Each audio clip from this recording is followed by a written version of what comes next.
Hola, ¿cómo están? Bienvenidos a Canal Sur Uno Sur, a la entrevista Sur Uno Sur, Ciencias Sociales y Salud desde el sur de Chile. Bueno, el día de hoy tenemos un gran invitado. Él es Gonzalo Miranda Iriart, es psicólogo, magíster en Psicología Clínica de la Pontificia Universidad Católica de Chile, es doctor en Salud Pública de la Universidad de Chile y además presenta formación en psicoanálisis. Uh-huh. Bueno, además el profesor, ¿cierto? Se encuentra trabajando en la Universidad de los Lagos, ¿okay? En la dirección de posgrados en la comuna de Osorno, eso es importante recalcar, pero además genera también aportes, ¿cierto?, en distintos magíster y casas de estudio de la región, principalmente en el magíster de salud colectiva de la Universidad de los Lagos. Bueno, sin más preámbulos, vamos con la entrevista.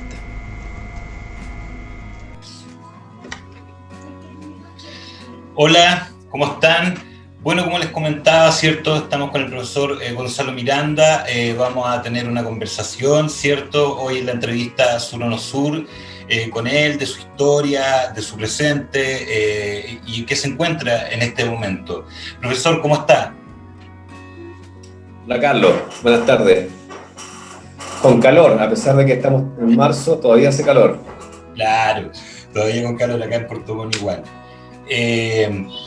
Profesor, el sentido de la entrevista, bueno, primero que nada, darle las gracias, ¿cierto? Tuvo la disposición desde el principio querer estar con nosotros, así que muchas gracias por eso. Y la entrevista, la idea es poder llevar esto, ¿cierto?, al plano de las ciencias sociales, al plano de la salud, pero siempre nosotros le damos un punto de partida viendo la vuelta que se han dado los entrevistados para llegar a este momento del presente y estar haciendo lo que está haciendo. Entonces, partamos porque nos cuenta un poco cómo ha sido este periplo existencial, ¿cierto? La vuelta que se ha tenido que dar para llegar a este momento de su vida, profe. ¿Cómo ha sido? A ver, bueno, como tú sabes, yo vivo en Río Negro, vivo en el campo, pero soy un habitante del sur hace no más de 4 años. Yo viví toda mi vida en Santiago, trabajaba allá, tenía mi clientela como clínico, trabajaba en varias universidades en Santiago, pero en realidad hacía rato ya que queríamos salir de Santiago. Santiago está muy difícil, tiene obviamente ventajas en términos de oportunidades, hay cosas que efectivamente, bueno, solo están en Santiago. Chile es un país enormemente centralizado, pero la verdad es que la calidad de vida ya está cada vez peor. Y en realidad siempre nos rondaba venirnos al sur. Y bueno, en realidad fue que mi mujer se ganó un cargo en la Universidad de los Lagos. Y nosotros dijimos, bueno, ¿qué hacemos? Ya nos vamos. Yo me quedé un semestre más cerrando las cosas allá en Santiago y así estamos acá, contentos de ser habitantes del sur. Mire la media vuelta. Y en ese sentido, profe, bueno, todo la construcción académica entonces parte en Santiago, ¿no? ¿Cómo fue este proceso para los alumnos que nos están escuchando, ¿cierto? Su proceso formativo, ¿cómo parte la idea de ir formándose, en alguna área específica? ¿Cómo fue el pregrado? Cuéntenos un poco. Bueno, yo estudié psicología en la Universidad Católica de Santiago, hace ya hartos años, ¿no? En los años 80, donde se da un fenómeno bien particular, donde la psicología ya había empezado a ser una carrera altamente deseada. Todavía había muy pocas posibilidades de formarse como psicólogo, había pocas escuelas, había pocas vacantes, y de repente empezó a ser una carrera altamente deseada. Yo tuve la suerte de tener un currículum bien Frankenstein, porque en esa época no había posgrados, no había postítulos. Entonces el currículum que yo recibí era un currículum que se fue armando con pedazos de esta disciplina que es un caleidoscopio, ¿no? Entonces yo tenía mucha metodología de investigación, pero también tenía mucha biología, tenía mucho psicoanálisis, filosofía, era una carrera larga, bien densa, y que calzaba, a ver, con lo que yo quería. ¿En qué sentido? Yo entré a estudiar psicología más que nada por un deseo de saber.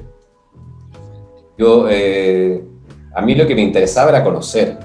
Esa era mi pasión. Yo podría haber estudiado física, la física también me fascinaba, por ejemplo, o filosofía, ¿no? El deseo de saber fue lo que me movió en ese momento a esta carrera. Yo la verdad es que no conocía qué hacían los psicólogos. Había un psicólogo en mi colegio que era un personaje bastante oscuro y extraño que se veía ahí de vez en cuando. No tenía idea que entré, para ser franco. Y como era una carrera que tenía de todo un poco,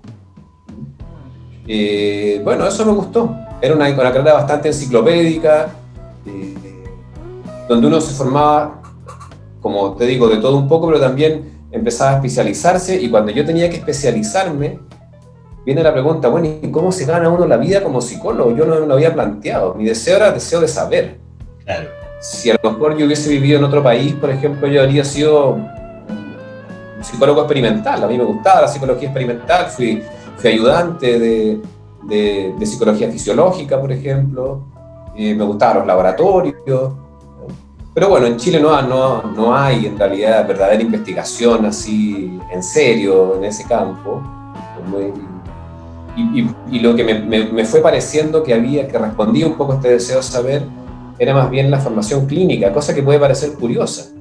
Pero en ese tiempo la formación clínica era de lejos la formación más exigente, no solo en términos personales, sino que también en términos intelectuales. Y me fui justamente por ese deseo más intelectual, si se quiere, hacer el psicoanálisis.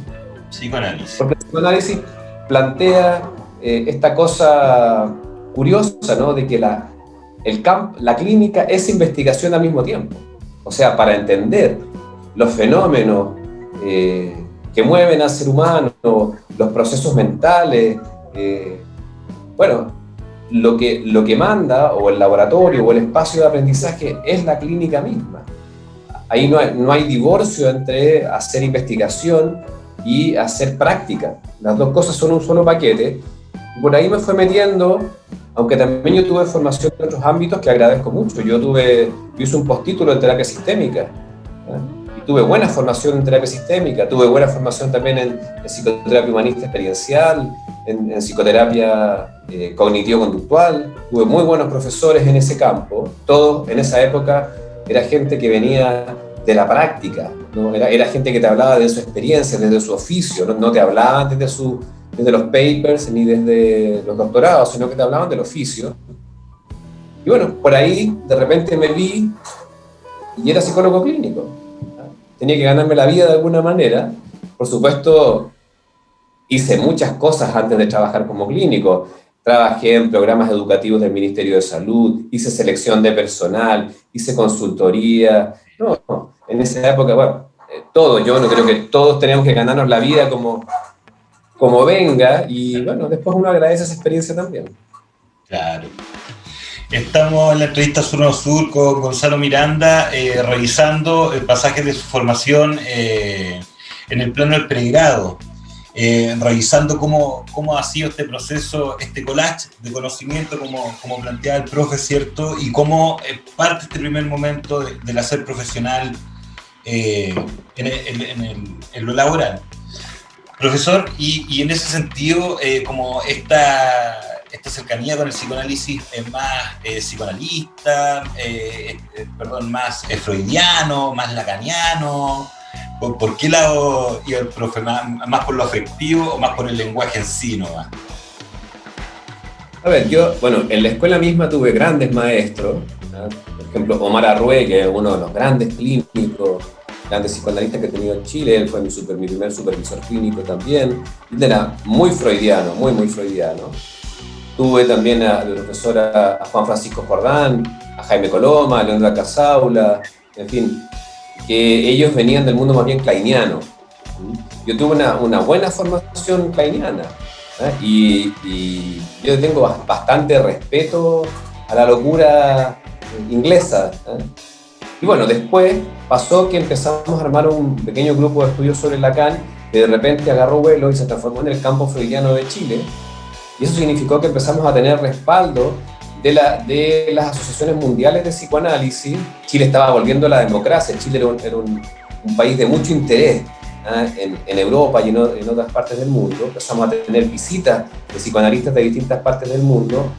Y de ahí nació un convenio con la Escuela de la Orientación Lacaniana de Buenos Aires, que es en el fondo como donde yo me formé como psicoanalista, que es una de las grandes escuelas del movimiento lacaniano a nivel mundial. Después se formó la AMP, la Asociación Mundial de Psicoanálisis. Y claro, yo ahí estuve durante los primeros años laborales. En realidad dediqué casi toda mi formación, o casi todo mi tiempo en realidad, aparte de formar familia, a formarme en psicoanálisis. Yo ahí estuve metido años que no hacía otra cosa, entre supervisiones, lecturas, seminarios, viajes y la clínica. Y me imagino también bien intensiva. Claro, me imagino. Y en ese sentido también un proceso bien existencial. El psicoanálisis es súper demandante desde el mundo interno también. Sí, bueno, ahí llega el momento del propio análisis. El propio análisis, que uno ahí ya, en el fondo, para llegar a un análisis no es solo un asunto de querer saber, ahí es una cosa que, bueno, efectivamente, como dices tú, te toca como las raíces de tu propio ser. Yo estuve ahí varias veces por semana, ¿no es cierto?, en el diván, y el análisis sí, me cambió en muchos sentidos. Qué potente. Fue parte importante de mi formación. Profesor, y en ese sentido vamos avanzando, ¿cierto? Está en todo este mundo clínico, asumiendo el mundo clínico y tal vez desde la iconografía más clásica que tenemos, ¿no? De este mundo clínico, pero que también tiene un proceso práctico, que tiene un imaginario teórico gigante, ¿cierto? Y la presencia existencial del individuo en la participación de este rol de psicólogo, muy metido en este mundo. ¿Y qué empieza a pasar, cierto, con respecto a esa profundización y que empiece a vincularse a otra área o que aparezcan otros intereses? ¿Cómo fue ese proceso? Bueno, sí. En ese tiempo, bueno, empiezan a aparecer las universidades privadas. Bueno, ya existían en realidad las universidades privadas, pero empieza a haber una masificación de las carreras de psicología y se empieza a transformar en una fuente de empleo para muchos de nosotros. Entonces no era raro que a uno lo llamaran para hacer clase, ¿no? Entonces a mí de una universidad me llamaron para hacer clases de psicología y empecé a hacer clases de psicología. Y de ahí me fui metiendo también en cuestiones más vinculadas a la gestión. Mi primer vínculo con la universidad fue que yo dirigí un centro clínico al interior de una universidad. Y como lo hice bien en la gestión, al poco tiempo quedé a cargo del departamento de psicología, que agrupaba a todos los psicólogos que prestaban servicios docentes en distintas carreras, y de ahí también me fui metiendo como al mundo universitario. Estaba en pleno cambio, digamos, en los 90 y después de los 90. Y claro, ahí apareció también la necesidad de meterme en un posgrado. Primero hice un magíster. Hice un magíster en psicología clínica, pero más que nada tenía que ver con investigación en psicoterapia. Y ya después, a partir de ahí, yo empecé a hacer mi tesis respecto de la situación de los psicólogos clínicos en el campo de la salud pública. En los 90, ¿no es cierto?, el campo de la salud pública antes era bastante restrictivo con los psicólogos en Chile. Había poco, más bien concentrado en los hospitales, especialmente en los hospitales psiquiátricos, y de repente con el Programa Nacional de Detección y Diagnóstico de la Depresión empieza a haber psicólogos en la atención primaria, cuestión que es novedosa en Chile. Se crean, bueno, un poco ya antes se habían creado lo que son los COSAM, y bueno, empieza a haber todo un movimiento de la psicología en la salud pública que me pareció interesante de estudiar. Yo hice mi tesis de magíster sobre eso, y de ahí me quedó picando el bichito de la salud pública, y ahí ya, digamos, al poco tiempo después ya hice un doctorado en salud pública, donde pasaron dos cosas, ¿no? Una, me especialicé más bien en psicología, si se quiere, ocupacional, en la psicología de la salud y el trabajo, pero al mismo tiempo, como tenía compañeros del mundo de la medicina, de la enfermería, estuve metido en una facultad de medicina 5 años, tuve bioética, me empecé a meter en lo que era la filosofía de la medicina, lo que se llama el campo de las humanidades médicas, que es un campo que yo conocía poco, y eso me empezó también a entusiasmar. Eso fue como un resultado indirecto de mi doctorado en salud pública.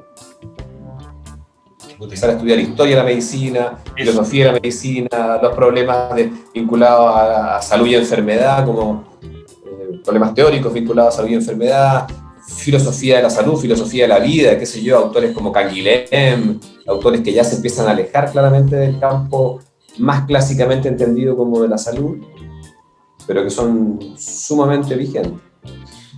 Y al mismo tiempo hacía mis estudios en epidemiología, en políticas de salud, etcétera, y fui profundizando en lo que era el campo de la salud ocupacional.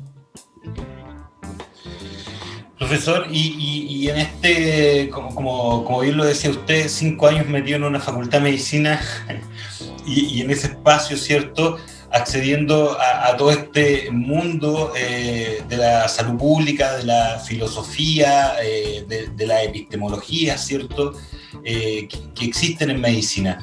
Desde esta perspectiva, o sea, hasta leer Foucault desde ese espacio, reinterpretar al mismo autor, hay muchos ejes y elementos distintos desde hacer lectura de salud o desde las ciencias sociales. Pero ¿cómo fue encontrarse con esto, con esta área, con esta revisión? Yo he tenido la oportunidad de tener clases con usted. Entonces, ¿cómo fue enfrentarse con esto, integrarlo, empezar a ocuparlo de manera crítica en las clases? Sí, bueno, esa es una súper buena pregunta. Yo no quería hacer un doctorado en psicología, ni quería estar en una facultad de psicología porque se sentía que me iba a repetir un poco más de lo mismo. Quise irme a un ámbito distinto. Y efectivamente había cuestiones que para mí eran chocantes. Hay todo un discurso muy progre respecto de lo psicosocial que me parecía de una ignorancia brutal, ¿no? El discurso sanitario oficial, el discurso del ministerio acerca de lo psicosocial es una simplificación que dan ganas de llorar, ¿no? Y además, como yo era psicólogo en ese grupo, te decían, oye, pero, no sé, te planteaban así cosas que para uno son súper banales, como un taller de autoestima, una cuestión así para adolescentes embarazadas, y oye, tú que eres psicosocial, era como que eso te toca a ti. Yo trataba de levantar la mano y decir, oiga, esto que usted llama psicosocial en realidad tiene tantos años de historia como lo que usted llama medicina, tiene cuerpos teóricos, tiene conceptos bastante más complejos, hay todo un pensar, bueno, que en el ámbito biomédico es súper desconocido, y un poco descalificado. Hay un grupo de médicos, si se quiere, más extraños, que son los que les interesan las humanidades médicas. Pero así todo, el vínculo con la psicología es un vínculo bien ambivalente, porque la psicología también tiene su lado bien científico, experimental, cercano a la biología, y a esa psicología sí la escuchan un poco más, sobre todo si tiene números o si hay neuronas de por medio. Pero en general, el resto es complicado, y eso tiene que ver, bueno, yo te comentaba, ¿no?, que uno de los ámbitos justamente que me interesa en mi docencia tiene que ver con los vínculos entre la disciplina psicológica y el ámbito que llamamos sanitario, el ámbito general. Y uno puede observar que hace no mucho tiempo la medicina se divorció del campo de las humanidades. Eso no es muy antiguo. Bueno, ya en el siglo XIX, que tampoco es mucho tiempo, la medicina ¿no es cierto?, asume que su campo, por excelencia, es el campo de las ciencias de la naturaleza. O sea, es como la parte aplicada de la biología. Por lo tanto, la formación del médico, la formación básica, es en realidad química, física, química orgánica, bioquímica. No tiene mucho que ver con eso que llamamos el campo de las humanidades. Pero eso es una cuestión relativamente reciente.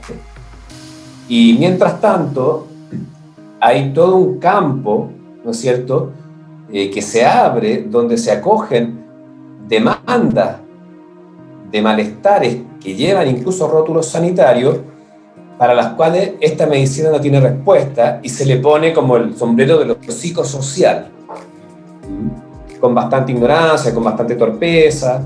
Los psicólogos que en general participan en ese ámbito también no son personajes a veces muy proactivos como para decir, oiga, espérese, esto hay que repensarlo, digamos. Esto es más que un taller de autoestima. Aquí hay otras cosas en juego. Lo mismo pasa con los sociólogos. Hay una deuda de la salud pública con el campo de las humanidades y las ciencias sociales, porque si bien la salud pública nace con una vocación social muy fuerte, el uso que ha hecho de las ciencias sociales es un uso instrumental. Tú tenés que haber conocido a Yuri Carvajal, ¿no? Era director del hospital de Puerto Montt, él tiene un librito que se llama Volver al Hospital, hay un capítulo de un sociólogo ahí que cuenta su experiencia de los años 60 cuando los sociólogos ingresan a las escuelas de medicina y cuenta su decepción de cómo en realidad lo que a él se le pedía era demografía o se le pedía un uso instrumental de sus herramientas estadísticas o sus herramientas, ¿no es cierto?, de algún conocimiento sociológico, pero todo lo que podía ser como un repensar la medicina desde las ciencias sociales, absolutamente cerrado. Estamos hablando de la gente progresista en ese tiempo. No, todavía tenemos un divorcio muy grande ahí, y como te digo, y ahí, bueno, la psicología tiene un lugar bien particular porque está como entre medio. La psicología tiene una tradición que la vincula a las ciencias naturales, sin duda. Así como tiene su vínculo histórico con la filosofía, las humanidades y las ciencias sociales. Claro. Pero es un campo también muy interesante y muy... Súper, profe. Muy potente. Y con respecto, bueno, vamos a profundizar en esta idea, ¿cierto?, de la conexión de lo psicológico y la salud en un rato más. Por ahora, cuénteme, y con respecto al presente, ya de toda esta vuelta, de todo este viaje, ¿cierto?, esto es de los estudios, quedamos en el doctorado. ¿Qué va pasando después del doctorado, cierto, para llegar a Osorno, a Río Negro? Bueno, hay una cosa que pasa en las universidades chilenas y es que en general las universidades chilenas son universidades fundamentalmente docentes todavía. Nuestro sistema de investigación es sumamente precario, si uno lo compara con lo que pasa en otras partes. En el fondo es difícil que alguien pueda armarse una agenda de investigación de largo aliento, como en otros países, y dedicarse a un solo tema.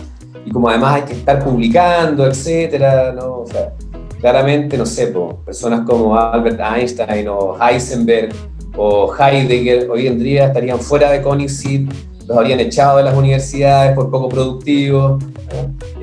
No existe, digamos, la universidad chilena es una universidad todavía muy, muy marcada y quizás de las más marcadas del mundo, aunque es una tendencia mundial, por esta cosa como de rentabilidad, ¿no? Esta lógica bien neoliberal de que en realidad esto es una fábrica. No es realmente un centro de saber, no es una comunidad en búsqueda de la verdad como fue en sus orígenes. Esto es una fábrica. Esto es una fábrica de profesionales. Hay poco espacio realmente para cultivar, ¿no es cierto?, la teoría, el pensamiento, la investigación, que no sea, en el fondo, estos fondos chiquititos de CONICET para cosas bien acotadas, que poco aportan en términos generales a la disciplina. Y eso significa que además los académicos tenemos que ser muy polivalentes, pero también pasa que si tú tienes ciertas habilidades para la gestión, te ponen rápidamente a cargo de eso.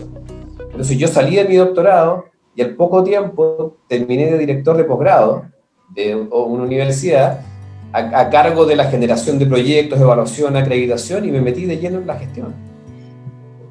Cosa que no me molesta, no me molesta. No es quizás la universidad que uno tiene en el imaginario, pero bueno, pasa eso, y eso hace también que yo llegué aquí a la carrera de psicología de la Universidad de Los Lagos, que se estaba recién creando, y al poco tiempo también ahora yo soy director de posgrado de la Universidad de Los Lagos. Trabajo que me gusta y que lo encuentro desafiante, no tengo nada contra eso. Esta es una universidad que además se está asentando sobre bases bastante sólidas, está creciendo, aspira a ponerse pantalones largos, a acreditarse en investigación.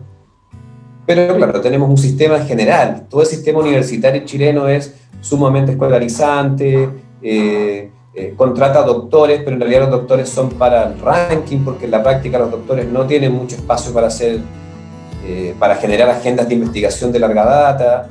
La inversión que tenemos en investigación en Chile todavía es como, digamos, un porcentaje mínimo de lo que puede ser de cualquier país de la OCDE. Y es un sistema que todavía está pensado como colegios para la formación de profesionales, con mucha colonización de parte de las lógicas pedagógicas, y la investigación muy colonizada por este sistema hiperproductivista, ¿no? De que lo que cuenta es el paper, no importa si ese... Albert Einstein escribió 2 papers en su vida y cambiaron la física para siempre, ¿no? Gödel, Cantor, si tú pensáis la gente que realmente ha cambiado la historia de la ciencia, no estaría. Hoy en día los habrían castigado en sus centros de formación, porque digamos, tendrían que estar publicando lo que viniera, concursando en lo que se apareciera, 6 fondos por aquí, por allá. Entonces, bueno, pasa un poco eso, ¿no? en el devenir universitario en Chile. Bueno, y en función al presente, en función al pasado, cierto que hemos ido revisando, hay algunos también tópicos importantes de los que uno puede hablar. Sabemos que hay una relación importante, cierto, entre salud, psicología y medicina. Dentro de esta relación un análisis, uno como ha tenido clases con usted, profe, sabe que hay un análisis potente en esta relación. Sería importante, ¿cierto?, para la comunidad de estudiantes del sur en Ciencias Sociales y Salud, escuchar un poco con respecto a estas reflexiones, ¿cierto?, en torno a salud, medicina y ciencias sociales, ¿cierto?, salud, medicina y psicología. Cuéntenos un poco, profesor. Cuéntanos un poco, vaya tema, es un tema enorme. A ver, bueno, mira, ¿por dónde partir? Bueno, yo te hablaba de este divorcio entre las humanidades y la medicina, ¿no? Cuando la medicina de alguna manera empieza a instalar la idea de que en realidad el médico es un derivado de la ciencia natural o de las ciencias de la naturaleza. Eso es siglo XIX, siglo XX, no te creas que es muy viejo. A ver, ¿qué ocurre ahí? A ver, te voy a poner un ejemplo. A fines de no me acuerdo si fue años 60 o a fines de los 50, ¿no? Hubo un encuentro en medicina, en la Facultad de Medicina de la Universidad de Chile, sobre la formación de los médicos. Había una visión muy, muy crítica respecto de cómo se estaban formando los médicos, ¿no? En el fondo ya en esa época se adelantaba esta formación tan tecnocrática de los médicos, ¿no? La tecnomedicina. Y bueno, se crea este encuentro. De hecho, de ahí nacen lo que son los cuadernos médicos sociales, y eso fue algo muy importante en la historia de la salud pública chilena. Bueno, hay una conferencia ahí que pasa medio colada, que no se le da mucha pelota, que es de Francisco Hoffman. Franz Hoffman, en realidad Francisco Hoffman, porque era bien chileno. Él era el marido de la Lola Hoffman, la famosa Lola Hoffman, la que trajo a Jung a Chile. Bueno, Francisco Hoffman trabajaba en el laboratorio de fisiología, era un fisiólogo, un hombre que además hizo investigación experimental toda su vida, pero un hombre también atraía el campo de las humanidades, y que se sentía que el médico tenía que responder al campo de las humanidades. Bueno, eso no entró muy fuerte porque estamos en los años 50, 60, donde en realidad más bien la política ingresa con mucha más fuerza, y las ciencias sociales ingresan no como una suerte de aparataje crítico, reflexivo respecto de, bueno, qué estamos haciendo, sino más bien como una especie de brazo armado que acompaña a la vocación social de la medicina. Y entonces la ponencia de Francisco Hoffman nos pasó un poco colada. Está todavía el artículo, que es bien interesante. Bueno, cuenta el mito, porque después esa conferencia fue editada, pero cuenta el mito que en esa conferencia Francisco Hoffman preguntaba cuál es la diferencia entre un veterinario de la especie Homo sapiens y un médico. ¿No? O sea, él estaba diciendo, ¿en qué nos hemos transformado? En veterinario de una especie en particular nomás. No hay ninguna diferencia entre la formación de un veterinario que después atiende perros o vacas con nuestra formación. O sea, hemos olvidado algo que es la dimensión humana. Y claro, se habla mucho de la humanización de la medicina, pero en la práctica, ¿qué es eso? Ahí hay un campo que a veces es una cosa que se pone a ver, se cae en una cuestión un poco melosa, se cae en una cosa un poco casi de teleserie, ¿no? Esto de la humanización de la medicina, pero hay un campo que está abierto. Bueno, por supuesto que hay mucha reflexión sobre esto y hay mucha literatura en otras partes del mundo, y es, bueno, justamente qué es lo que hace humano al humano. Y por lo tanto, si la enfermedad humana es distinta a la enfermedad del perro o del gato. O sea, si vamos a decir que la enfermedad es solo, ¿cierto?, la alteración tisular o la alteración fisiológica o la infección, o vamos a considerar eso que llamamos enfermedad humana en una dimensión distinta. Y ahí hay mucho. Chile en ese sentido tiene una formación muy, muy pobre. La formación técnica de los médicos es buenísima, pero la formación, si se quiere, la apertura hacia esta otra dimensión, justamente porque le tienen miedo, la encuentran media melosa, la encuentran así a veces como de un humanismo medio blandengue, y tienen razón, que efectivamente hay de repente unas propuestas de humanización de la medicina que son un poco, no son poco serias. Bueno, pero justamente cabe la pregunta ahí, ¿no? ¿Qué hace la diferencia entre eso que llamamos salud y enfermedad de esta especie llamada Homo sapiens, que tiene una particularidad, que somos seres atravesados por el lenguaje, y eso tiene consecuencias, ¿no?, respecto de la forma en cómo se constituye la relación al cuerpo. No tenemos un solo cuerpo, tenemos un cuerpo imaginario, tenemos un cuerpo simbólico. No es lo mismo que, ¿no es cierto?, tener un tumor en una parte A o en una parte B. Y eso, lo increíble es que en la práctica clínica se ve, pero no se quiere ver. Bueno, ahí hay un campo que, insisto, no es una novedad sobre esto. Está lleno de libros y está lleno y hay publicaciones, etcétera, de muy buena calidad. En Chile hay poco conocimiento. En Chile, de los pocos países que conozco donde no hay psicología dentro de la formación de los médicos.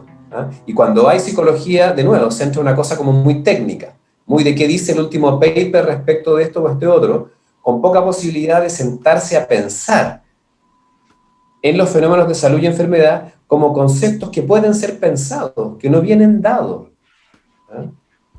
Yo creo que, bueno, ahí podríamos hablar mucho, porque podríamos hablar de la historia, ¿no?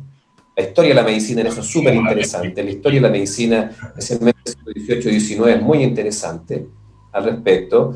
Y cómo también es muy interesante la historia de la psicoterapia.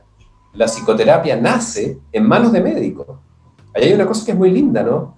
O sea, cómo hay todo un grupo, particularmente de neurólogos, ojo, no de alienistas, no de psiquiatras, de neurólogos, que al confrontarse con cierto tipo de patología, personas que trabajaban, digamos, descubriendo el sistema nervioso, que hacían anatomía, o sea, no estoy hablando de personas que hacían sahumerio, cómo a partir de eso empiezan a plantear, por ejemplo, el problema de la psicogénesis, o qué es una psicoterapia, qué modifica una psicoterapia.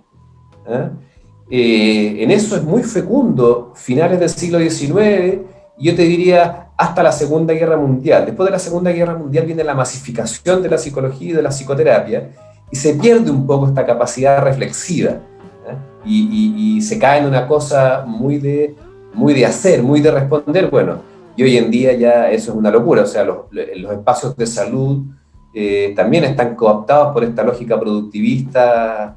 Entonces los espacios incluso de reunión clínica, de discusión teórica, se han ido jibarizando, casi no hay. Se trabaja en función de protocolos, estadística. Entonces, bueno, lamentablemente hay poco espacio para esa reflexión, pero en la academia tenemos que retomarla. Y te estoy hablando que esto en otras partes se hace y se hace harto. O sea, en Alemania hay facultades de psicosomática. En Francia, por ejemplo, las discusiones en los centros de cirugía plástica, donde hay psicólogos, psicoanalistas, cirujanos, ¿no es cierto?, médicos, respecto de qué se juega en el plano psicológico con una cirugía plástica, es una cuestión bastante cotidiana. Nosotros tenemos una formación más norteamericana, más tecnocrática, pero ahí hay un campo precioso y que yo trato de transmitir a mis estudiantes, ¿no? Y trato de transmitirles muy bien de que entiendan de qué estamos hablando, por ejemplo, este campo que llamamos la psicoterapia se juega en términos epistemológicos, en términos antropológicos, en un campo diferente que significa, bueno, un trabajo reflexivo, teórico, de lectura, no menor. O sea, no es solo aprender técnicas de entrevista, por favor. Eso es para llorar. Estamos en la entrevista Sur o No Sur con Gonzalo Miranda, revisando nociones de salud, de lo psicológico, de lo terapéutico. Ahora dando una revisión histórica en las lógicas ontológicas de cómo se va formando. Profe, y desde esta perspectiva, ¿qué considera usted que hace tan distinto la matriz psicológica que inunda, ¿cierto?, el hacer en Chile, por ejemplo? ¿Por qué hay una forma mucho más norteamericana, mucho más centrada en la praxis? Dejando de lado, orientándose un poco a la fragmentación del cuerpo, a la fragmentación de la psiqui, y no hemos logrado retomar, ¿cierto?, la parte más reflexiva o la inclusión del pensamiento más crítico en la forma de hacer psicología. Recuerdo que habían, amigos que son mayores me contaban que, por ejemplo, cuando llegó la democracia, ellos incluso estudiando, no sé, en los 90 psicología, vinieron a conocer a Paulo Freire, por dar un ejemplo de algo, después de terminar la carrera. Entonces, preguntar en realidad, ¿qué cree usted que, desde su visión como profe, como ciudadano, ¿cierto?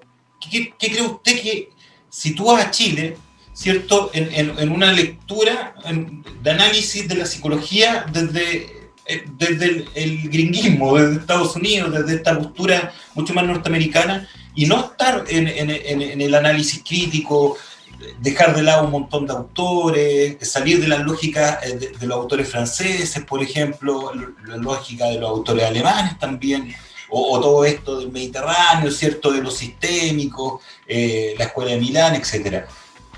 ¿Qué pasa? Que la psicología chilena, teniendo a Argentina el psicoanálisis y lo sistémico muy arriba, ¿por qué cree usted que nosotros estamos en esta postura, pasando por alto en el pregrado un montón de autores, revisiones, áreas de lo mismo que está hablando, por alto?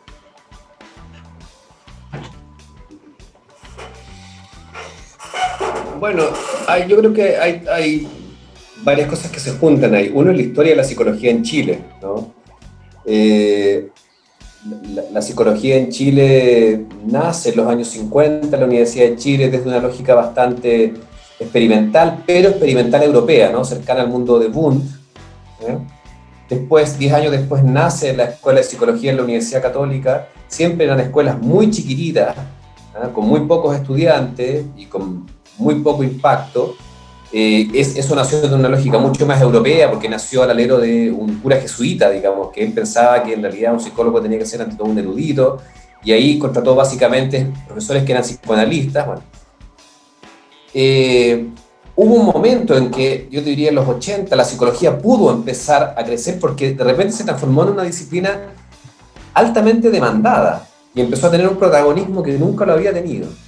Pero de ahí vino la reforma universitaria chilena, donde empezaron a crecer universidades como Callampa, y claro, mucha gente vio en la psicología oportunidad de negocio.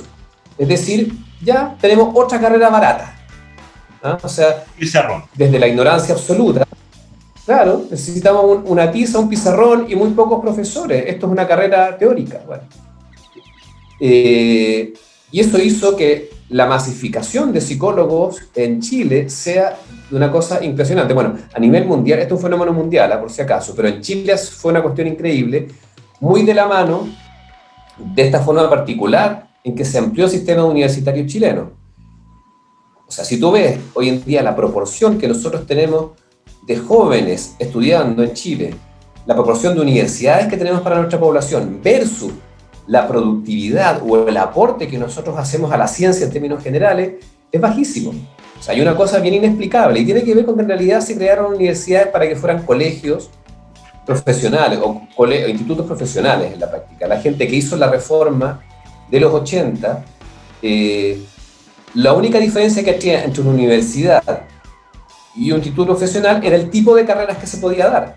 O sea, nunca pensó que la universidad era algo diferente a un colegio de adultos, o de semiadultos, o de adolescentes.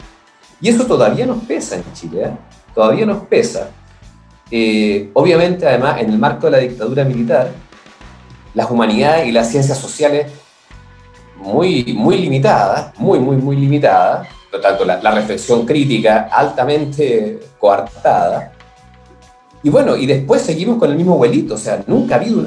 El sistema universitario chileno sigue siendo más o menos el mismo. Tenemos ahora recientemente un par de leyes nuevas, pero el cambio no es sustantivo.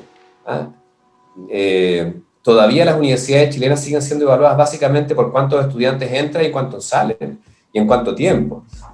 No por cuánto aportan realmente no sé, pues a la cultura, lo que aportan realmente a la nación. Siguen siendo como fábricas de salchichas, digamos, que te dicen, si ustedes entran tanto, tiene que salir tanto, y en eso, bueno, claramente la psicología tuvo un costo altísimo, porque creció mucho, se crearon muchas universidades, muchas carreras, de manera muy irresponsable, y si tú ves la cantidad de psicólogos que hay en Chile, no se condice con el aporte de la psicología como disciplina. O sea, realmente tú comparas, estás dando ejemplos de Argentina, pero puede ser incluso Perú o Colombia. No, el aporte de la disciplina psicológica es bajísimo porque se banalizó mucho. Se banalizó la formación, se acortó, se simplificó, se mercantilizó. Y bueno, y el marco el marco cultural chileno no le interesa mucho otra cosa tampoco. Sí, yo creo que efectivamente, si hay una revolución neoliberal en Chile, es una revolución cultural. ¿No? O sea, efectivamente hoy en día nuestros estudiantes siguen siendo clientes, o son más que nunca clientes, aun cuando salgan a marchar, aun cuando salgan, ¿no es cierto?, a protestar contra el capitalismo. Tú cuando ves sus demandas, su forma de relacionarse con los profesores, su forma de relacionarse con el aprendizaje y con la docencia, tú dices, bueno, estos son clientes. Entonces, todo eso, que no solo ha mermado la psicología como disciplina, la psicología como disciplina nunca llegó a alcanzar a tener un nivel de densidad como otras disciplinas como la medicina o como el derecho en Chile, nunca alcanzó eso, y cuando empezó a crecer, bueno, vino esta masificación gigantesca con una pérdida de densidad. Y que bueno, tenemos sin duda, la psicología tiene una deuda pendiente como disciplina. Y la manera de paliar esa deuda ha sido más bien política, es decir, todo un discurso contra la psicología individualista, contra quizás la psicología más, comillas, burguesa, pero a un costo tan grande que es perder la capacidad reflexiva, crítica, analítica que tiene la disciplina por su propia naturaleza. Y en función, en función a esta misma lógica, desde toda esta revisión histórica de factores y elementos que pueden haber jugado en contra con respecto a esta formación, ¿qué particularidades, desde la psicología, ¿no? ¿Qué particularidades cree que debiera tener la formación de psicólogos, psicólogas en el sur? Es una impresión, estando en Osorno, estando metido en el mundo académico, teniendo la psicología ahí en un pedacito del corazón, me imagino. En lo particular, desde tu perspectiva, ¿qué consideras que debiera tener un psicólogo formado acá en el sur, una psicóloga formada acá en el sur? Mira, esa pregunta puede ser un poco tramposa, porque yo creo que todo psicólogo debe tener una formación, así como todo médico debe tener una formación igualmente buena en cualquier parte. Y no tenemos que disfrazar de particularidades ciertas debilidades que a veces se dan, y cuando uno viaja, por ejemplo, ve en otros países latinoamericanos escuelas muy malas, con resultados malísimos, pero se disfrazan con el ropaje comunitario y con el ropaje político, si no nos interesa esto, este otro, pero no. Creo que primero es bastante claro que Chile es un país altamente centralista. El 42% de la población vive en una sola ciudad. Y toda esa gente veranea en la ciudad del lado. O sea, teniendo un país de 4.000 y tantos kilómetros, uno de los grandes fracasos de la República en general, transversal, es esta centralización absurda, patológica. Y eso yo creo que más bien, yo diría que hay una pega que hacer en términos primero de descentralización, es decir, asegurarnos que los psicólogos que estén en el norte, en el sur, reciban formación de calidad, ¿no? Más allá de que sean de una realidad u otra, que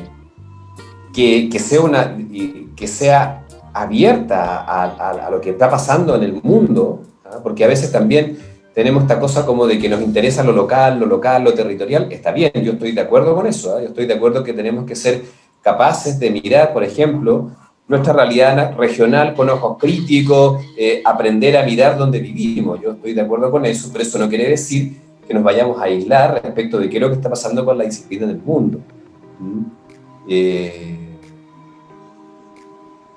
Yo creo que ahí hay una tensión siempre, ¿eh? Hay una tensión siempre en esto de las identidades regionales versus, bueno, nos interesa lo que está pasando en el mundo. La disciplina psicológica no es particularmente distinta o no se está recreando o inventando ni en Osorno, ni en Puerto Montt, ni en La Serena.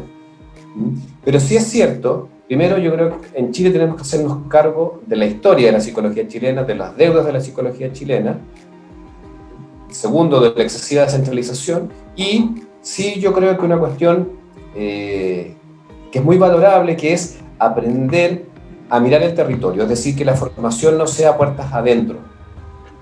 Y claro, da lo mismo que sea del sur, del norte o de Santiago, pero en el fondo a mí me impacta que los psicólogos en el fondo a veces vivan como si, por ejemplo, pienso en muchos colegas clínicos, como si el mundo se jugara, ¿no es cierto?, en ese vínculo dentro del box y no existiera realidad fuera de eso.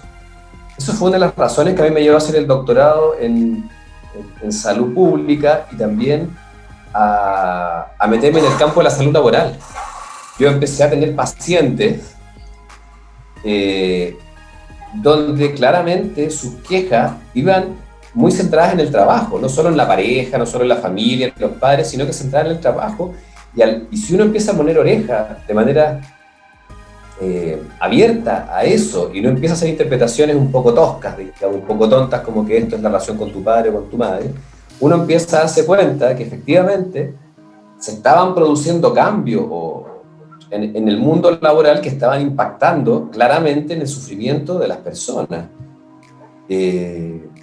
Y ahí fue donde me interesó y para eso tuve que aprender también sociología del trabajo, algo de economía, ¿te fijas? Porque en realidad psicólogo, bueno, ninguna disciplina, pero la psicología menos que nadie no nace en el limbo. No, si bien uno puede hacer psicología experimental o psicología clínica en un box, bueno, vivimos en un mundo que claramente condiciona la subjetividad de quienes tenemos al frente o al lado. Entonces yo creo que hay una cuestión que es clave, aprender a mirar las claves del territorio, en un sentido general, que nos permiten también comprender la subjetividad, porque la subjetividad está condicionada por los momentos sociales, por las variables culturales, en fin, por la historia, y a partir de ahí, en mi caso particular, bueno, tener ciertas claves que permitan entender algo de ese sufrimiento, de esas formas de sufrimiento. El sufrimiento no es igual en todas partes, ni para todos, ni en todos los sectores. Y en ese sentido sí, el aprender a vincularse de manera inteligente, no caer en este activismo un poco de repente, un poco a ciegas, sino que aprender a vincularse de manera inteligente con el territorio. Y bueno, yo soy psicólogo, entonces para mí la clave, lo que articula sociología, territorio y malestar, bueno, es la subjetividad. Y la subjetividad tiene que ver con los tiempos que vivimos, tiene que ver también con los cambios sociales, cambios culturales, con variables económicas. Claro. Asumirse crítico, pero no fundamentalista, digamos, en el análisis. O sea, no, si tú puedes, o sea, lo que pasa es que siempre tienes que mantener cierto grado de lucidez, porque si te transformas en un militante, bueno, pero mejor métete en un movimiento político y ya es otra cosa. Pero si tú lo quieres hacer desde una disciplina, bueno, tenés que hacerlo de manera lúcida, ¿no? De manera reflexiva, y eso significa siempre estar abierto a que pasan cosas que contradicen lo que a lo mejor tú creías o tú pensabas. Y eso corre para la clínica, pero también para la psicología comunitaria o la psicología educacional. Claro. Profesor, y entrando en el tema de salud mental y trabajo, ya algo nos está comentando, nosotros sabemos que es un tema que está trabajando, ¿cierto?, en el doctorado, que nos cuente un poquito de eso y que nos hable un poco de salud mental y trabajo, ya algo nos está contando. Sí, bueno, ese es un campo súper interesante, ¿eh? Y en Chile, por ejemplo, en Francia, y que tiene buena llegada en países como Canadá, pero también Brasil o Argentina, existe todo un movimiento que se llama la psicodinámica del trabajo, ¿eh? Que nace de psicoanalistas que hacen consultorías a empresas. Ojo, ¿eh? Eso que a uno aquí en Chile le parecería una cosa loca, claro, bueno, en otros países se hace. Psicoanalistas que hacen entrevistas, hacen grupos focales, y a partir de ahí, o sociólogos, por ejemplo, sociólogos que empiezan a hacer una aproximación clínica al sufrimiento en el trabajo, como, bueno, ahí están básicamente los franceses, ¿no? De Golejac o de Jung, que es psiquiatra, y a partir de ahí se empieza toda una corriente de mirar el sufrimiento en el trabajo de una manera muy interesante, todo lo que se juega en la relación subjetividad y trabajo. Y bueno, hay que entender que en Chile, en el mundo entero, pero en Chile con más brutalidad, nosotros inventamos el consenso de Washington antes de que el consenso de Washington existiera, ¿no? Y liberalizamos la economía, ¿no es cierto? Tercerizamos mucha producción, privatizamos una serie de empresas estatales, instalamos toda la lógica del New Management en el mundo del Estado, etc. Y eso empieza a tener efectos en la subjetividad. Y en ciertas formas de sufrimiento, y en ciertas formas de defensa contra ese sufrimiento. Por ejemplo, el sufrimiento moral que se produce, voy a hablar de los psicólogos.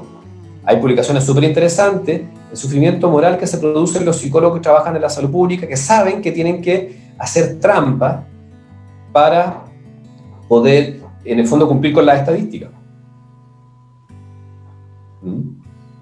El sufrimiento moral que se da en los profesores, que saben que tienen que, como también un sistema de subvención escolar bastante loco, esto por asistencia, saben que tienen que alterar las listas para poder, en el fondo, que el colegio no quiebre, colegio que a veces es muy, muy precario. O sea, hay toda una forma de instalar la política pública en Chile y de hacer gestión que ha tenido impactos notables en la subjetividad y el sufrimiento. Yo recomiendo leer los libros de mi amiga Katia Araujo. La Katia es psicóloga peruana y psicoanalista, formada, digamos, en el mundo lacaniano. Ella derivó después más bien hacia la sociología y ha hecho estudios muy interesantes sobre, por ejemplo, el ejercicio del poder en Chile, el tema de la autoridad, y también sobre esta exacerbación de la lógica laboral, que hace de que en realidad, claro, nuestro horario laboral se supone que son 44 horas, pero en realidad la gente está trabajando 10, 12 horas como si nada. Y donde además, ¿y por qué? Porque siempre le quedan pendientes. El trabajador chileno siempre está en deuda. O sea, se va para casa hecho pedazo, pero le quedó así una carpeta de cosas que no alcanzó a resolver, por ejemplo. O sea, la competitividad de la economía chilena, particularmente de los 90 en adelante, bueno, tiene su contraparte en una cierta forma de organizar el trabajo, que significa, ¿no es cierto?, más trabajo, más dispersión de roles laborales, más intensificación del trabajo, la prisa, bueno, un montón de cosas, que en realidad es un fenómeno mundial, ¿cierto? También ha sido estudiado. También hay un cambio en las identidades laborales que es muy interesante, esta idea de que hoy en día, ¿no es cierto?, el promedio de duración de un trabajo está en torno a los 3 años. ¿Ah? Eso es muy distinto a las identidades laborales de la generación anterior, que su identidad está muy vinculada a su lugar de trabajo, que era una cuestión de larga data. Ahí hay un estudio muy lindo, ¿no?, en Inglaterra, de Richard Sennett, un autor muy interesante, un sociólogo, que se llama La corrosión del carácter, por ejemplo. Muy lindo, ¿no? Cómo las reformas de Margaret Thatcher van cambiando también la subjetividad y la identidad de esos trabajadores históricos. Sennett tiene un libro que sacó hace poco a propósito, que se llama El artesano, que es muy interesante. Cómo, ¿no es cierto?, la ética del artesano, es decir, de la labor bien hecha, se contrapone a esta forma de producción donde en realidad lo que importa es el número final y no la belleza del objeto, digamos. ¿Qué es lo que se ve en las universidades, en los centros de salud, en las fábricas? O sea, Chile se compró como ningún país el management contemporáneo. Las reglas del management contemporáneo, y bueno, eso es una de mis líneas de trabajo, ¿no? Hay unos trabajos muy lindos, por ejemplo, que ha hecho la Universidad de Chile, que también han hecho la Católica, la Universidad de Valparaíso, está Vicente Sixto ahí, acerca de justamente las transformaciones de las reglas de gestión y el impacto de la subjetividad y sufrimiento de profesores, por ejemplo. ¿Ah? O sea, los profesores tienen altísima tasa de licencias médicas. Hay una línea de sufrimiento en el trabajo de profesores del Departamento de Psicología de la Chile que es muy interesante. Álvaro Soto está trabajando en cosas parecidas en la Escuela de Psicología de Alberto Hurtado. La Diego Portales tiene un laboratorio que se llama, que es una especie de centro de estudio de factores psicosociales del trabajo. Es decir, hay un movimiento pequeño todavía en Chile comparado con otras partes que está estudiando este tema de la salud mental en el trabajo, más allá de lo que es la propuesta oficial, que es la de los riesgos psicosociales, que en el fondo es una aproximación más bien epidemiológica, que también es válida, no digo que no. Yo participé en la elaboración de ese protocolo. ¿No? Pero hay mucho más que hacer, ¿no? Hay mucho más que hacer en términos de poder entender cómo las nuevas lógicas laborales asociadas a las transformaciones culturales, es decir, los cambios de valores y principios de sentido, impactan en la forma de sufrir y en el malestar contemporáneo. O sea, me dejó pensando, porque en definitiva, a propósito de lo transgeneracional, porque claro, está este imaginario de que la estabilidad laboral tiene que ver con llegar a un lugar y quedarse ahí y trabajar, ojalá que hasta uno se pueda jubilar ahí y ver cómo van las regalías y los beneficios apareciendo, ¿cierto?, a medida que uno está en ese lugar. Pero en realidad es un discurso muy de los años 50, en un Chile con una otra lógica de progreso, pero que en definitiva la generación que está antes te lo plantea como el deber ser. Entonces conversaba con un grupo de alumnos, de estudiantes, perdón, la otra vez con respecto a las expectativas laborales, y la gran mayoría me hacía ver de que la idea de éxito tenía que ver con esta idea que le habían inculcado a la generación anterior, o sea, los que más te aman, tu padre, tu madre, en definitiva, y cómo eso también les generaba a ellos frustración, porque estaban tratando de cumplir ese imaginario, pero que, como usted plantea, no tiene mucho que ver con la realidad. O sea, si estáis durando 3 años en una pega, más o menos, ¿qué es lo que está ocurriendo? O es como el promedio. Es impresionante cómo se instauran imaginarios que no tienen nada que ver con la realidad también. Pero ese deber ser por se ve más acá que en Santiago. En Santiago al revés. Y sobre todo, bueno, yo te diría también tiene que ver con el sector social. O sea, si tú vas de un ingeniero comercial de la Católica o qué sé yo, o de la Adolfo Ibáñez, al revés. Si ya pasa 5 años en un trabajo, es un mal trabajador, es alguien que no ha crecido, no ha dado el salto, no se ha cambiado. Cuando tú entrevistas gente, esa gente te da explicaciones de por qué lleva más de 3 años en un lugar. Perfecto. O sea, la idea de éxito está muy condicionada también por de dónde vienes. De más. O sea, al revés, incluso yo creo que además, para muchos jóvenes de hoy, el sentirse amarrado a un trabajo les produce más asfixia que alivio, de ciertos sectores sociales por lo menos. Sí, también. Pero a mí me llama la atención esta idea de cómo planteaban este juicio familiar. Este juicio familiar de, bueno, Carlitos, cuéntenos qué está haciendo por la vida y cuánto tiempo llevas, cómo te proyectas, y cómo aparecieron un montón de ideas de la estabilidad que tienen que ver con eso. Probablemente tienen más que ver también con la zona. Profesor, bueno, en definitiva, estamos ya llegando al final de la entrevista. Ha estado súper entretenida la conversa, como siempre, aprovechando a aprender mucho. Pero antes de ir terminando, palabras al cierre, alguna reflexión, alguna última idea para compartir, ¿cierto?, con la comunidad de Ciencias Sociales y Salud del Sur.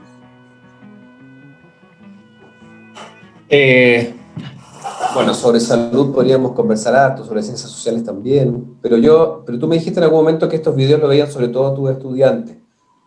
Y en ese sentido, yo quisiera decirle a los estudiantes que quieran la disciplina psicológica. ¿Qué quiere decir esto? Que no se queden con lo que les da la universidad. Que no se angustien, porque esta es una disciplina efectivamente caleidoscópica, creada en una suerte como de falla geológica, donde por una parte tributa a las ciencias naturales y por otra parte tributa a las humanidades. Que no le tengan miedo a eso, que al revés, exploten eso como una potencialidad. Eso les permite ser bisagra entre dos mundos que cada vez están más divorciados. Que ojalá nunca paren de formarse, de cuestionarse, que no se vean como meros, no sé, pues, una especie de obrero. Obrero, yo tengo un gran respeto a la palabra obrero, pero me refiero al obrero como al que produce en serie, ¿no? Y hoy en día el que trabaja en un Cefam, por ejemplo, es una suerte de obrero que produce en serie. Fordianamente. ¿Ah? Fordianamente. Exactamente. Bueno, pues sí, en el fondo nuestra reforma del aparato público ha sido muy fordista, a lo cual se le han agregado ciertas formas de medición distintas nomás, ciertos indicadores un poco mañidos, pero no es muy distinto. Que no pierdan nunca de vista que esta es una disciplina que tiene su especificidad, que amen la teoría psicológica, porque si no tú ves que se transforman claro, gente que presta servicios en distintos ámbitos, pero que en realidad lo podría hacer cualquier otro. ¿Desde qué especificidad están hablando cuando están en un colegio, cuando están en una comunidad? Que no le tengan miedo a estudiar de verdad a la psicología de punta. Es una disciplina difícil, no es una psicología de manual. O sea, si uno se va, yo me muevo en el ámbito clínico, pero de verdad, yo estudié con sistémicos de última generación y tuve que leer matemática, tuve que estudiar física. O sea, es una psicología de punta. Y gente que tú dialogando con Ilya Prigogine, o sea, un premio Nobel de Química, no cualquiera, ¿cachai? Si tú te vas al psicoanálisis contemporáneo, también ves que no tiene nada que ver con lo que te pasa en el manual o lo que te cuentan en la universidad. Si tú te vas hoy en día a los cognitivos de últimas generaciones, también. La psicología experimental, tiene niveles de sofisticación que no es la que nosotros vemos en nuestra formación, y que eso hace que el medio también perciba, los psicólogos, ¿qué hacen? Conversan. ¿Cómo se gana la vida tu papá? Conversando. Ahí le pagan por eso. ¿En serio? Eso como que parece una cuestión que la pudiera hacer cualquiera, que por ejemplo el sistema de salud asume que hay una serie de intervenciones que como no ven lo delicado que es, la puede hacer cualquiera. El psicólogo educacional termina prestando servicios muy tecnocráticamente al sistema sin poder cuestionar realmente lo que se está jugando ahí. Y en fin, uno podría extenderlo a muchas áreas, pero para eso hay que querer la disciplina. Para poder realmente ser crítico, hay que creer que uno tiene algo que decir, y para eso hay que saber. Entonces, a veces los alumnos se quejan de que tienen que leer mucho, de que no sé qué. Por otra parte está la presión, ¿no es cierto?, de este sistema educacional cada vez más que en el fondo el estudiante universitario tiene que desarrollar competencias vinculadas a la profesión y muy poco vinculado a la reflexión, muy poco, ojalá ha habido, ¿no es cierto?, saquemos la filosofía, saquemos la historia del colegio incluso, o sea, ese tipo de propuestas se escuchan hoy en día en el sistema educacional chileno. Tengamos gente que haga, ojalá no piense, no entiende lo que esté haciendo además, porque está este divorcio entre la evidencia que proviene de algún laboratorio ya lejano y lo que tú estás haciendo. Entonces lo que yo le quiero decir, para resumir toda esta cháchara, es, por favor, ustedes no son técnicos. Ustedes no son técnicos, ustedes son depositarios de una disciplina que tiene por lo menos 150 años de historia oficial, pero que además tiene una trayectoria larga en la antigüedad, que es una disciplina preciosa, que es una disciplina muy desconocida, incluso por los mismos que la ejercen, y no es una cosa solo de prestigio profesional, sino que porque la formación se ha ido banalizando. Exíjanle a sus profesores, no se queden con los manuales, vayan más allá, presionen, porque eso es una forma de saldar esta deuda que tenemos como disciplina con nuestro país. Estamos en la entrevista Sur o No Sur con Gonzalo Miranda. Profesor, darle las gracias por la participación, por la conversa. Siempre un gusto, una conversa entretenida, ¿cierto? Crítica, con respecto a la salud, con respecto a la psicología. Así que darle las gracias por eso. Espero que no sea la última conversa, la última entrevista. Pueden haber más. Así que súper. Y me imagino que siempre tan entretenido como ha sido hasta ahora. Bueno, darle las gracias a ustedes también, ¿cierto?, por su participación en el canal. Recuerden darle like y suscríbanse. Esto es Sur o No Sur, Ciencia Social y Salud desde el sur de Chile. Un abrazo, saludos, que estén muy bien. Saludos, profe, que estén muy bien, cuídese. Nos vemos. Saludos, Carlos, que esté muy bien. Nos tenemos que ver, tenemos pendientes, tú sabes, otras reuniones por ahí. Bueno, y saludos a todos los que están viendo, a todos los colegas del sur. Yo voy a terminar con mi eslogan: tú tienes sur o no sur, pero yo cuando me iba a venir decía, el sur es mi norte. Buena. Lo digo de corazón, yo a lo mejor soy un hijo adoptivo del sur, pero enamorado del sur. Así que, súper, profe. Bueno. Felicitaciones por la iniciativa. Gracias, profe. Y nos queda una reunión pendiente. Ahí estamos. Cuídese, que esté muy bien. Nos vemos. Chao, chao. Chao.